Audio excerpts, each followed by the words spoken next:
Pourquoi autant de souffrances dans le monde? C'est ce que nous verrons aujourd'hui à l'émission La Parole vivante.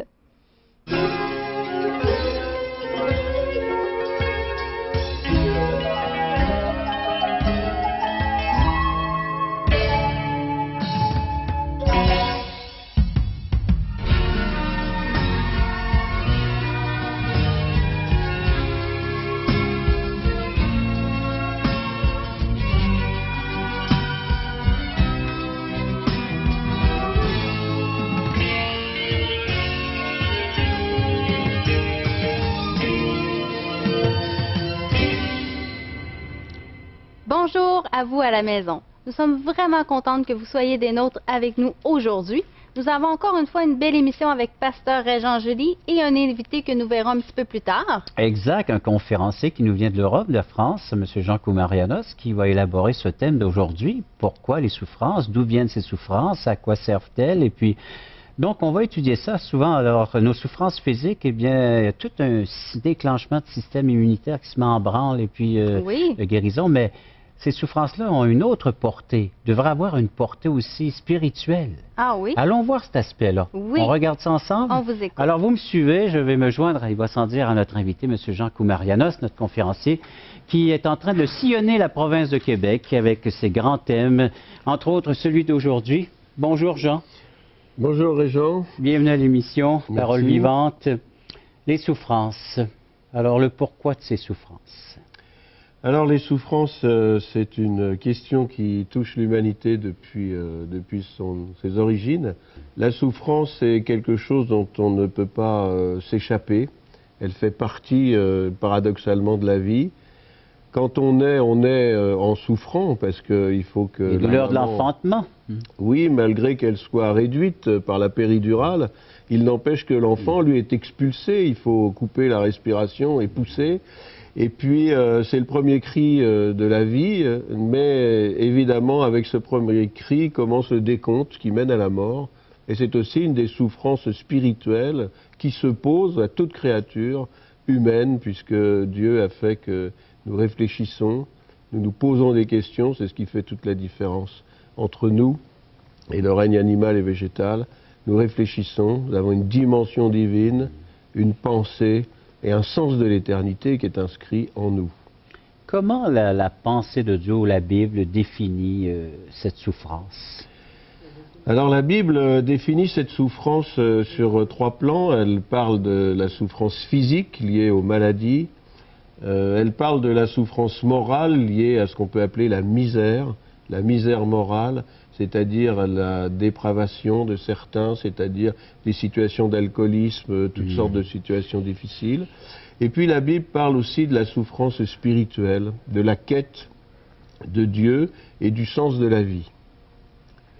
Il y a toutes sortes de pensées populaires également qu'on pourrait exprimer dans le cadre de cette émission. Avant tout, j'aimerais dire que parler de la souffrance, il faut quand même en parler avec sagesse, avec retenue, parce que à ce jour, personnellement, je ne souffre pas en particulier, mais il y a des milliards d'êtres humains sur la Terre qui souffrent. Et puis parler de la souffrance, c'est aussi reconnaître que nous sommes bien petits devant ce sujet et que beaucoup de choses nous sont cachées. On ne comprend pas le sens de la souffrance, d'une part, enfin les raisons de la souffrance, et ensuite l'humanité, depuis la nuit des temps, essaye de combattre la souffrance, et c'est un éternel, hélas, échec. Malgré les progrès de la médecine, mais on voit encore que l'être humain souffre. Alors effectivement, Dieu a donné l'intelligence aux médecins, la connaissance, qui nous permettent de mettre au point des moyens de technologie extrêmement avancées pour détecter des maladies. Mais en même temps, ce qui est dramatique, c'est qu'on se rend compte que l'homme qui invente ces belles technologies, certains de ces hommes sont aussi à l'origine du déclenchement de maladies graves, parce qu'on nous fait absorber toutes sortes d'aliments. Et c'est justement, chose étrange, les scientifiques non-croyants qui, se penchant sur cette question, découvrent que beaucoup de maladies sont déclenchées à cause du comportement humain, du désir d'exploitation, d'enrichissement personnel, à tel point qu'on profite pour soi-même avec égoïsme, et puis on donne aux autres toutes sortes de choses qui sont néfastes. Alors donc, c'est le problème du comportement humain. C'est le problème du comportement humain qui, hélas, est absolument, je trouve, masqué en Europe. Personne ne dénonce la plus grande des souffrances qui s'appelle le péché. Et c'est le péché qui, en réalité, déclenche cette série de situations dramatiques, puisque le péché est à l'origine de l'égoïsme, de la folie de l'homme, du désir d'exploiter les autres, de dominer sur les autres. Dieu ne se gêne pas d'en parler. Même, il nous révèle les origines de cette souffrance et de ce premier péché dans la Bible. Alors, il y a deux choses, c'est juste, Régent. D'abord, Dieu dénonce avec force ce qui s'appelle le péché, les comportements répréhensibles. Il y a dans l'épître de Jacques une déclaration sur ceux qui se font de l'argent au détriment des autres et qui ne versent pas les salaires qu'ils devraient verser à leurs employés. Et ce texte se trouve depuis l'origine de l'Église apostolique. Mais alors, c'est une dénonciation extrêmement violente de la part de Dieu de l'injustice dans ce monde. Et puis, d'autre part, Dieu, effectivement, nous explique l'origine des souffrances qui provient de cette désobéissance dans le Jardin d'Éden. Ce qui est frappant, c'est que dans le Jardin d'Éden, ce que Dieu a demandé à Adam et Ève, c'est de lui faire confiance. Et à cause de ce refus de faire confiance à Dieu, il y a un cataclysme profond, dramatique qui s'est déclenché. C'est la rupture de relation avec Dieu. Et ce qui est étrange, c'est que Dieu nous demande toujours de lui faire confiance pour pouvoir être rétabli dans cette relation. La chute est à l'origine d'un manque de foi. La restauration de la relation avec Dieu a pour origine la foi. Et j'aimerais souligner cela parce que c'est la solution à beaucoup de situations que nous connaissons aujourd'hui. Lorsque Dieu déclare que ce premier péché a emmené par le fameux la souffrance à l'humanité, est-ce qu'il y a un lien direct? Est-ce que chaque fois je souffre parce que j'ai péché? Alors fort heureusement non, la Bible dans sa sagesse et son intelligence nous explique que la souffrance n'est pas liée systématiquement dans nos vies, pour ce qui nous concerne aujourd'hui. Le développement de notre vie n'est pas systématiquement lié à un mauvais comportement, parce que la Bible explique qu'il y a des souffrances dont nous sommes victimes. Un enfant qui est violé par son papa, il est victime d'une agression tout à fait affreuse. Quelqu'un qui est renversé par un automobiliste qui conduit en état d'ivresse, c'est une victime d'une situation particulière. Maintenant, la Bible dénonce aussi le fait que par notre comportement et notre résistance au commandement de Dieu, que nous enfreignons, alors le fait d'enfreindre la loi de Dieu entraîne des conséquences qui vont se transformer par des souffrances, pas toujours d'ordre physique, mais certainement d'ordre spirituel et moral. C'est pour ça qu'il y a tellement de dépression nerveuse, tellement d'angoisse, tellement d'incertitude dans la vie des hommes et des femmes. Et la Bible s'arrête sur non seulement l'aspect physique de la souffrance, mais cet aspect également spirituel. Alors pour la Bible, la solution à la souffrance, ce n'est pas effectivement systématiquement d'obtenir une guérison physique, mais c'est d'obtenir la guérison de l'âme et de l'esprit. C'est pour ça que nous avons des gens qui souffrent terriblement, mais qui sont joyeux dans leur souffrance, parce qu'ils ont la foi. Un pasteur, c'est un petit peu comme un médecin, c'est quelqu'un qui fréquente très souvent les hôpitaux et les cimetières.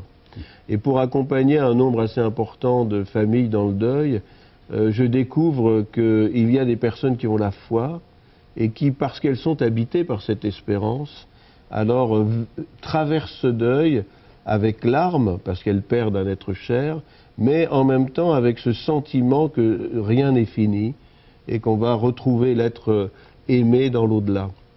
Pour visiter aussi des malades, je connais des personnes qui souffrent de cancer, qui vont les mener certainement à une disparition prochaine. Eh bien, ces personnes ont la foi et elles vivent cette maladie avec la paix de Dieu dans leur cœur. Je connais d'autres personnes qui sont révoltées par ce qui leur arrive, parce qu'elles ne connaissent pas, hélas, l'amour que Dieu a pour elles. Quelle différence que tu peux faire à la lumière des Saintes Écritures entre une personne croyante ou une incroyante concernant la souffrance? La souffrance, on le sait, elle touche tout le monde, et à tous les âges, non-croyants comme croyants. Personne n'échappe à la souffrance. Et je crois que devant la souffrance et devant la mort, nous sommes tous à égalité. La différence, elle tient lieu dans la présence de Dieu. Dieu ne nous propose pas de nous enlever la souffrance, mais il nous assure de sa présence. Et dans le fond, ce dont nous avons besoin dans la situation de souffrance, c'est de ne plus être seul. C'est de ressentir la présence de Dieu et sa consolation. Alors je me souviens d'une situation vécue en famille, je suis marié, nous avons 4 enfants, et si tu le permets, Régent, j'aimerais partager ce court témoignage. J'ai notre fille qui a été malade et la nuit, elle se réveillait, elle était mal. Alors ce que je faisais, c'est que je m'allongeais par terre sur le sol sur un matelas, elle dans son lit, un petit peu au-dessus de moi.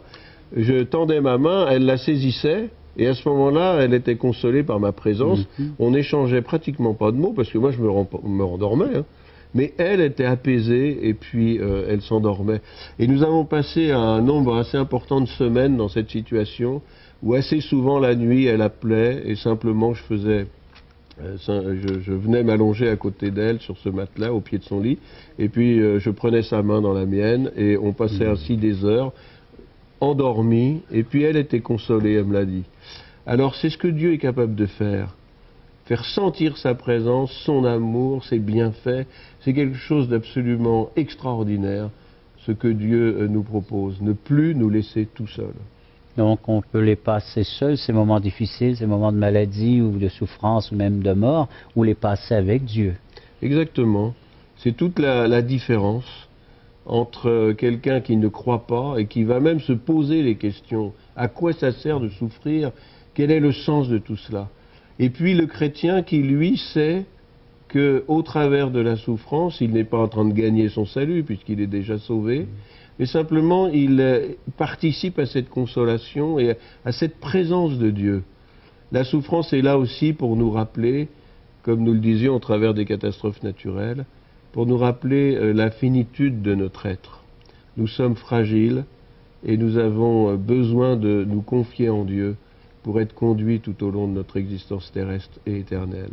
Et pendant cette conférence où tu élabores ce thème de la souffrance, tu donnes l'opportunité aux gens de pouvoir vivre leur vie ou leur situation avec Dieu?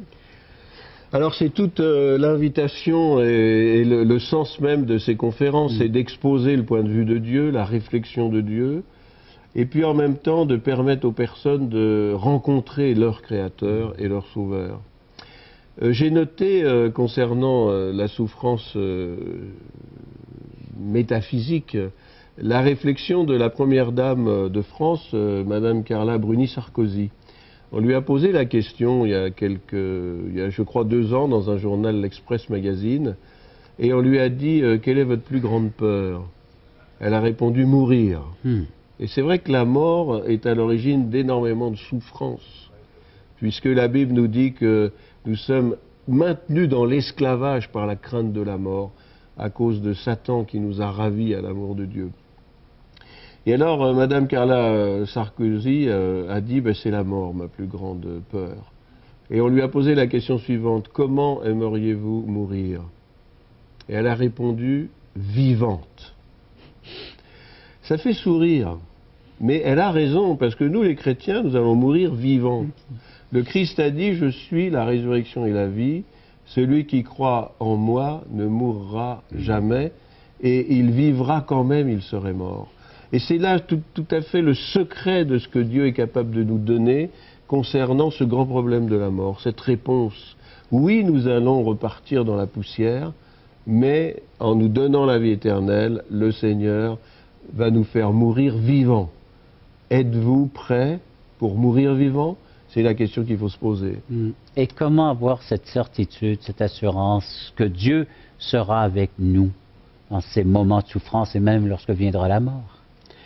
Alors là, Régent, c'est une des grandes questions d'importance, c'est que le Seigneur nous propose de rentrer dans cette relation personnelle avec le Christ, parce que le Christ est mort sur la croix pour nos péchés. Et le Christ est Dieu fait homme. Il est donc le seul capable de tenir ses promesses en tant que Dieu et de nous sauver en tant que Dieu fait homme. Il est le médiateur entre Dieu et les hommes. Et celui qui se tourne vers le Christ va recevoir dans son cœur ce témoignage de la présence de Dieu par le Saint-Esprit qui nous est donné. La foi, c'est quelque chose de subjectif, c'est une expérience personnelle, mais qui repose sur des éléments objectifs, c'est-à-dire la Bible, un témoignage extérieur qui confirme l'expérience personnelle que Dieu nous donne. Quand nous nous approchons de Dieu et que nous ressentons, après notre appel à l'aide et notre repentance, quand nous demandons pardon à Dieu pour nos péchés, alors nous sommes habités par la paix de Dieu, qui surpasse toute intelligence, mais cette expérience subjective se contrôle dans le livre que Dieu nous a pris soin de nous donner, et qui nous affirme que lorsqu'on se tourne vers Dieu, il pardonne nos péchés. Alors il y a deux témoignages, le témoignage du Saint-Esprit, la troisième personne de la Sainte Trinité, Dieu le Saint-Esprit, et puis la parole de Dieu, inspirée par Dieu, et qui ne ment jamais, et qui justement a bouleversé la vie de milliards et de milliards d'hommes et de femmes depuis que Dieu nous a donné son message de paix et d'espérance. Jean, je sais que pendant ces messages, tu invites les gens à prier. Oui. Tu peux inviter nos téléspectateurs à faire de même? Tout à fait, j'invite ceux et celles qui nous écoutent et qui voudraient justement se tourner vers Dieu, faire la paix avec Dieu, être réconciliés et expérimenter la présence de Dieu dans leur souffrance. Je vous invite à faire cette prière. Répétez là où vous êtes, après moi, les mots que je vais prononcer maintenant. Dites, Seigneur, je viens d'entendre que tu es capable de te tenir à mes côtés, de pardonner mes péchés et de me consoler dans ma souffrance. Seigneur, je viens vers toi aujourd'hui. Je crois que tu es mort sur la croix pour mes péchés. Je crois que tu es ressuscité d'entre les morts pour mon salut. Alors Seigneur, je viens vers toi et je te demande maintenant, sois le sauveur de ma vie et le Seigneur de mon existence. Et puis Seigneur, merci pour ta présence éternelle. Tu as dit, voici, je suis avec vous tous les jours jusqu'à la fin du monde. Alors Seigneur, je le crois et je le reçois maintenant. Amen. Amen. Et tu les invites à faire un geste de leur profession de foi, de démontrer leur nouvelle foi en Jésus-Christ? En public, oui. D'une part, pour qu'ils puissent vraiment exprimer cette décision intérieure, la rendre publique, ce qui est très important. Et puis, la deuxième raison, c'est qu'ainsi, nous pouvons prier pour ces personnes, les rencontrer, répondre à leurs questions et puis les accompagner pour la suite. Eh bien, nous allons faire de même, nous, à la télévision. On va inviter les gens, ceux et celles qui ont fait ce choix, cette prière. Tout simplement, vous aimeriez faire vos commentaires ou la demande de littérature, appelez-nous. Vous avez nos coordonnées, numéro de téléphone. Marianne se fera un plaisir de vous les donner à la fin de cette émission. Pour l'instant, je vous invite en ce 19 mars à 19h à l'externat Saint-Jean-Eudes, 650 Bourg-Royal, à Charlesbourg, à venir assister à cette conférence sur le thème « Pourquoi autant de souffrance dans le monde ?» avec notre conférencier invité, M. Jean Koumarianos. Et je tiens à préciser que ces soirées sont offertes tout à fait gratuitement. Toi qui es là, viens à la croix, Jésus t'appelle. Je vous invite à venir à un de nos merveilleux déjeuners de l'espoir. Vous pourrez manger un bon repas et entendre le témoignage de personnes dont la vie a vraiment été transformée par Dieu. Simplement écoutez ce qui suit pour connaître les dates et les endroits. C'est tout à fait gratuit. Surtout, n'hésitez pas, c'est un rendez-vous, nous vous attendons. Regardez ce qui se passe dans cette salle. Il nous manque de la place. Voulez-vous m'aider à tasser le mur, s'il vous plaît, hein? Jésus est vivant, il vit pour toi, il vit pour moi. Jésus est ici, il vient pour toi,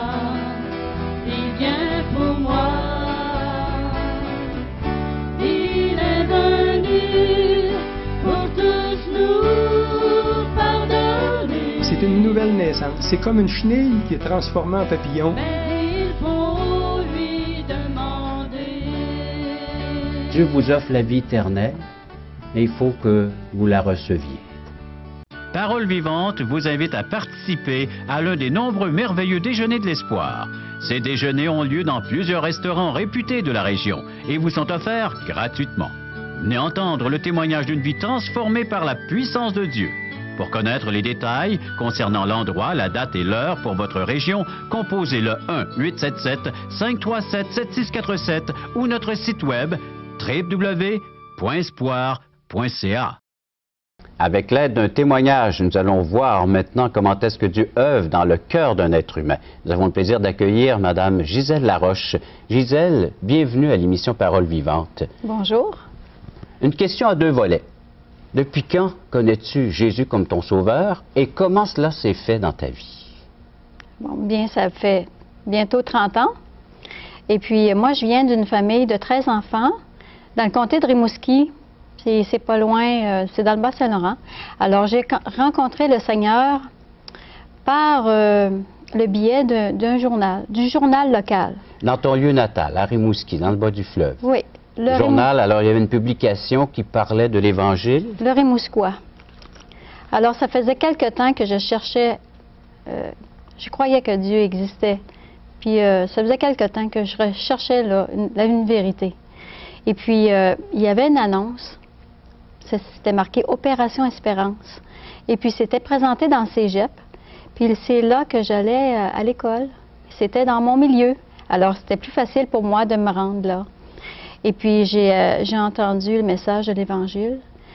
Puis, j'ai trouvé ça très intéressant. Est-ce que c'était la première fois que tu entendais clairement le message que Dieu a laissé à l'humanité? Pour dire, j'ai pas très bien compris, mais j'acquiesçais. J'étais d'accord avec ce qu'on disait. Ce que tu entendais lors de cette soirée-là de présentation? Oui. À la fin, l'évangéliste a fait l'appel. J'ai levé la main un petit peu, là. Timidement. Pour pas que les autres me voient, là. Et puis, à la fin, c'était dans une classe. Je me suis sentie attirée par l'épaule. Je suis rentrée dans la classe et je voyais ces personnes qui posaient des questions et et puis moi, je voulais être comme eux autres. Ils parlaient vraiment du Seigneur, d'un Dieu vivant, de Jésus ressuscité, puis qu'il faisait une différence, il pouvait faire une différence dans notre vie. Et alors, moi, j'ai voulu savoir davantage. Et au tableau, celui qui prêchait, qui avait prêché, avait dessiné un rond, c'était une terre sur laquelle on vivait. Et l'autre rond, c'était le ciel où Dieu était. Et il y avait l'espace entre les deux. Et c'est impossible à nous, à moi-même, de me rendre par mes propres efforts.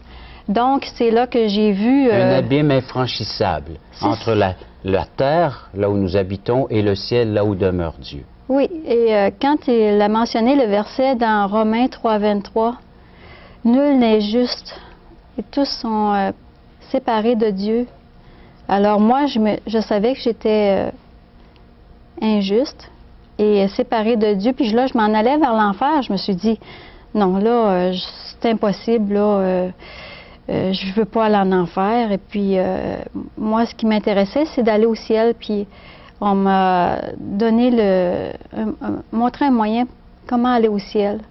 Et puis, j'ai vraiment accepté le Seigneur comme ça. Et c'est le moyen par lequel nous pouvons tous entrer au ciel, c'est d'accepter Jésus-Christ comme la personne qui se présente à nous dans les Saintes Écritures, le Sauveur personnel, le Seigneur de l'humanité. Et ça, il faut un jour l'inviter dans notre vie, comme tu l'as fait, Gisèle, lors de cette soirée de la présentation du message de l'Évangile. Mais oui. Gisèle, je te remercie beaucoup de ta participation à l'émission et je vous invite, vous tous, à faire cette même décision que Gisèle a eu à prendre un jour.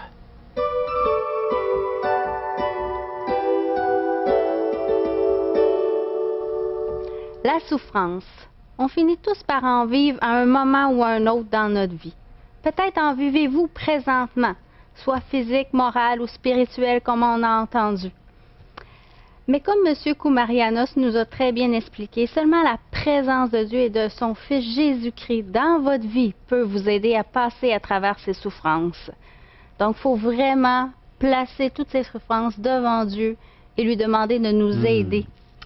Plutôt que de les vivre seuls, pourquoi ne pas demander à Dieu d'être présent et de nous accompagner à travers ce lot, le fardeau, parce que lui-même, il nous invite à nous décharger de notre fardeau, et la souffrance en est un de ces fardeaux. C'est venez à moi, vous tous qui êtes fatigués et chargés, et je vous donnerai du repos. Recevez mes instructions, vous aurez le repos pour votre âme. Je suis doux et humble de cœur, donc, et mon fardeau est léger.